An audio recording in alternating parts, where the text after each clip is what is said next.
मध्य प्रदेश के जबलपुर क्षेत्र के मिलेनियम कॉलोनी में रहने वाले एक रेलवे ऑफिसर के परिवार की इसी साल के 15 मार्च के दिन जबलपुर में एक दिल दहला देने वाली डबल मर्डर केस की वारदात सामने आई थी। लड़की ने अपने बॉयफ्रेंड के साथ मिलकर पिता राजकुमार विश्वकर्मा और 8 साल के भाई तनिष्क को ऐसी दर्दनाक मौत दी कि सुनने और देखने वालों की रूह कांप गई।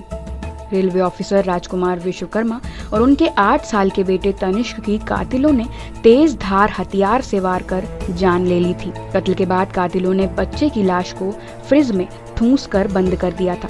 कत्ल की यह वारदात पिछले महीने की 15 तारीख यानी कि 15 मार्च को हुई थी, लेकिन अब तक इस वारदात को 40 दिनों से ज्यादा का वक्त गुजरने के बावजूद इस केस के दोनों आरोपी यानी लड़का मुकुल सिंह और नाबालिग लड़की की यह जोड़ी पुलिस के लिए एक ऐसी पहेली बन गई है जो सुलझाई नहीं सुलझ रही है। पुलिस दोनों की लोकेशन ट्रैक करती है, पीछा करती है, वहां तक पहुंचती है और जब तक पहुंचती है तब तक दोनों गायब हो जाते हैं, मानो जैसे चूहा बिल्ली का खेल खेल रहे हों।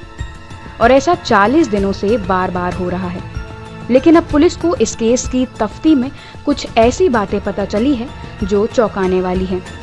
यह बातें मर्डर मिस्ट्री की साजिश से जुड़ी हुई होने के साथ साथ दोनों की फरारी के बाद उनकी मूवमेंट से जुड़ी हुई है। पुलिस को ये मालूम है कि देश के अलग अलग राज्यों से होते हुए अब दोनों भारत से ही बाहर भागने की फिराक में हैं, ताकि हिंदुस्तान और हिंदुस्तानी कानून से दूर वह अपने आगे की जिंदगी गुजार सके। हम उनके बारे में आपको सिलसिलेवार तरीके से बताएंगे, लेकिन इससे पहले उनके मूवमेंट के बारे में लेटेस्ट जानकारी सुन लीजिए। मध्य प्रदेश, गोवा, महाराष्ट्र, आंध्र प्रदेश, कर्नाटका, बिहार और पश्चिम बंगाल जैसे राज्यों में भटकने के बाद इन दोनों की लोकेशन कभी नेपाल बॉर्डर तो कभी बांग्लादेश बॉर्डर पर नजर आ रही है। दोहरी हत्याकांड का मुख्य आरोपी मुकुल और उसके साथ जो मृतक की नाबालिग बच्ची है, वे लगातार चूंकि उनके पास करीब 1.25 लाख रुपए है तो वो लोकेशन चेंज करते रहते हैं, जिस वजह से अभी तक गिरफ्तारी सुनिश्चित नहीं हो पाई है। जहां भी हमें लोकेशन मिलता है हम तत्काल उस जगह पे दबिश देते हैं और चूंकि वो उनके वर्क टेंडेंसी है वो तत्काल वह जगह छोड़ देते हैं, जिस वजह से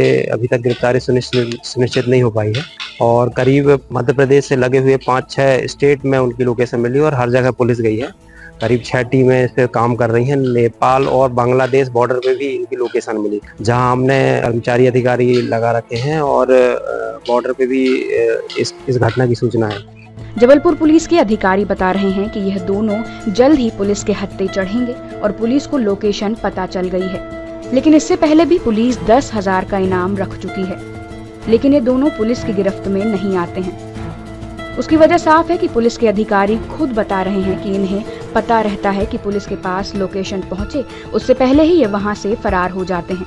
ये मीडिया के माध्यम से जो इस घटना के बारे में संपूर्ण देश में जानकारी लगी है, तो उन्हें जब पता चलता है, उन्हें कोई भी संदिग्ध लगता है कि ये वही आरोपी हैं, तो वो हमें फ़ोन करते हैं और फिर हम उस घटना की उस सूचना की तस्दीक करते हैं। चूँकि अब पैसे उनके पास ख़त्म हो गए हैं, अभी तक विवेचना में ऐसा कुछ तो पता नहीं चला है, और जो यदि ऐसा कुछ है भी तो वो अनजान व्यक्ति कर सकता है, बाकी जिसको जानकारी है वह कोई सपोर्ट नहीं कर रहा है। जल्द गिरफ्तारी हम लोग सुनिश्चित करेंगे। लेकिन पुलिस का कहना है कि कामयाबी की वजह मनाने के पीछे पुलिस कह रही है कि पैसे हैं, नहीं है, ट्रेवल नहीं कर पाएंगे ज्यादा। और जिस बॉर्डर पर लोकेशन मिली है वहाँ पहले से जो लोकल पुलिस है उसके साथ पुलिस का कोऑर्डिनेशन हो चुका है और पुलिस जल्द गिरफ्तार कर लेगी। अपने आप में हालांकि यह बड़ा सवाल है कि 1 महीने से ज्यादा वक्त बीतने के बाद भी पुलिस के हाथ क्यों खाली रहे। लगातार पुलिस का जो कोऑर्डिनेशन है उसमें कमी देखी गई है और कहीं न कहीं 7 राज्यों की पुलिस के साथ मिलकर भी जबलपुर पुलिस उन्हें नहीं पकड़ पाई। लेकिन अब पुलिस दावा कर रही है कि जल्द कामयाब होगी। इस विषय में आपकी क्या राय है, हमें कमेंट करके जरूर बताएं।